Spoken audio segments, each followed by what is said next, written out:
The woman didn't come out for a long time. Her boyfriend, who was starting to get suspicious, immediately rushed to the bathroom to check. Unexpectedly, he immediately panicked to death when he found his girlfriend lying unconscious. Before he could realize what was happening, the man suddenly felt dizzy and collapsed helplessly to the floor. Seeing that the two people were completely unconscious, Travis immediately revealed his true identity. Seeing that the two people had fainted, Travis immediately showed his evil intentions. Shortly after, a secret door nearby swung open. Two burly men immediately emerged from behind it. Without wasting any time, the two burly men immediately put the couple into a large black bag, then swiftly took them to the car that was waiting outside. The scene then shifts to... This story begins when Scott, the main character, prepares to go on a trip with his best friend Carter. Before leaving, Scott seemed reluctant to part with his fiancée, then sent her off with a farewell kiss. However, instead of getting sympathy, he was actually teased by his best friend Carter. Hearing the teasing, Scott immediately replied casually, "Wow, you had the chance yourself, Carter." Apparently, Carter and Scott's fiancée had a special fiancée. Scott firmly refused the invitation.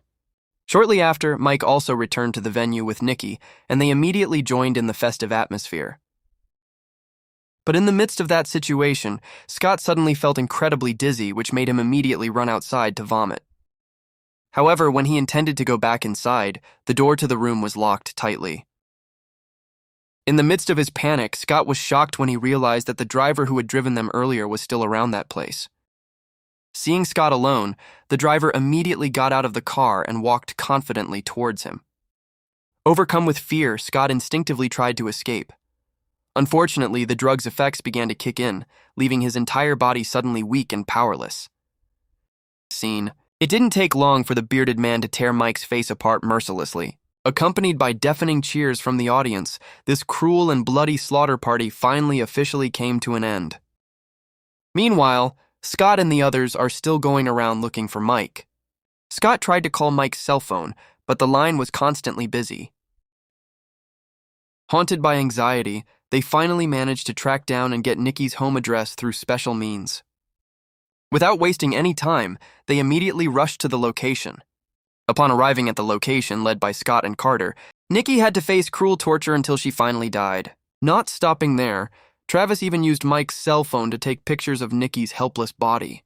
He then imitated Mike's speech style and sent a fake message to Justin.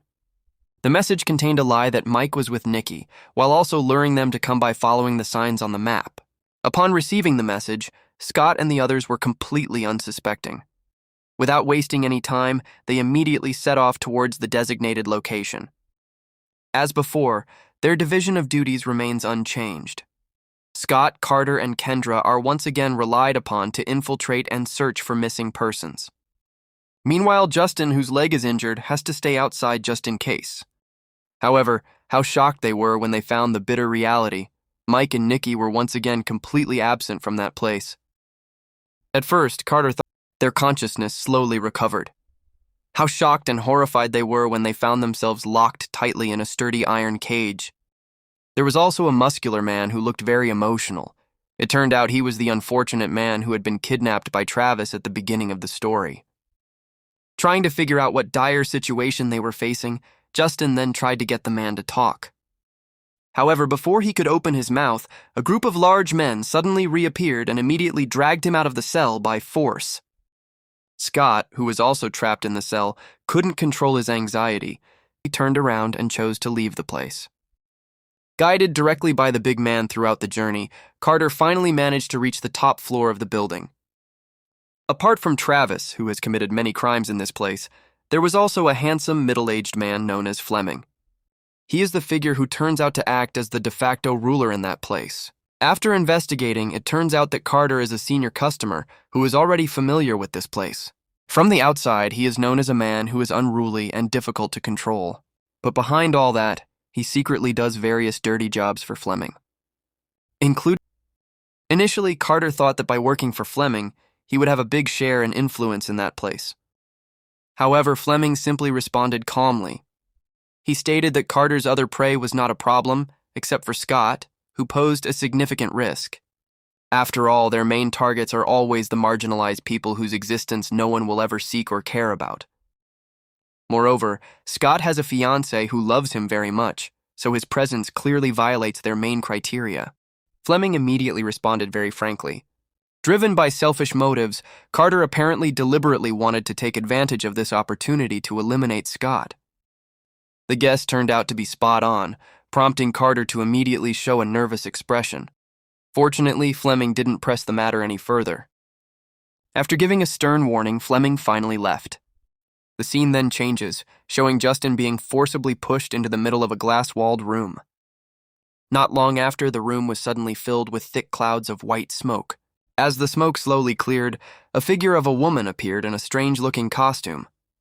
The woman initially looked at Justin for a moment, then raised the gun in her hand and fired, followed by a series of sharp arrows. Justin was in so much pain that he could no longer make a sound, while the woman realized the keys from his grasp. The muscular man turned out to be very clever. After successfully escaping from his cage, he immediately damaged the wire network, causing the entire building to suddenly fall into the ground. Realizing that something was wrong, the security guard immediately rushed to do a patrol. Due to this carelessness, he was ambushed by the muscular man. In the final seconds before his death, he managed to pull the trigger with all his remaining strength. After the deadly gunshot, in the end, the two people died in a very tragic way. The camera returns to focus on Scott's figure, right after he managed to get rid of several criminals in succession. His footsteps finally brought him to a utility room that looked dim and very eerie. It was there that Scott was shocked when he found piles of clothes and bags belonging to the victims, the number of which was countless. After searching the place for quite a while, he finally managed to find a cell phone that still had some power left.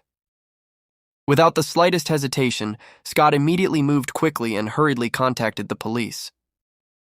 Not only that, this film also exposes the dark side of capitalist consumer culture, which has reached its most extreme level, and how social chaos has become a spectacle and modern entertainment, a metaphor layered with poison that, if you think about it, really makes your hair stand on end. The elite hunting clubs here are taking this cruel industry to the next level, where the wealthy are no longer simply paying to have their prey killed. Sit back in a luxurious VIP box, enjoy the spectacle of a horse race, while taking bets on how the victim will die. A barbaric system that has managed to turn brutal murder into a mere vehicle for a cold-blooded, luxurious game show. A perfect satirical metaphor, the darkest reflection of a modern capitalist society that has lost all humanity. Dignity is stripped away, humanity is reduced to mere betting chips. Meanwhile, from behind glass walls, the wealthy watch their lamentations.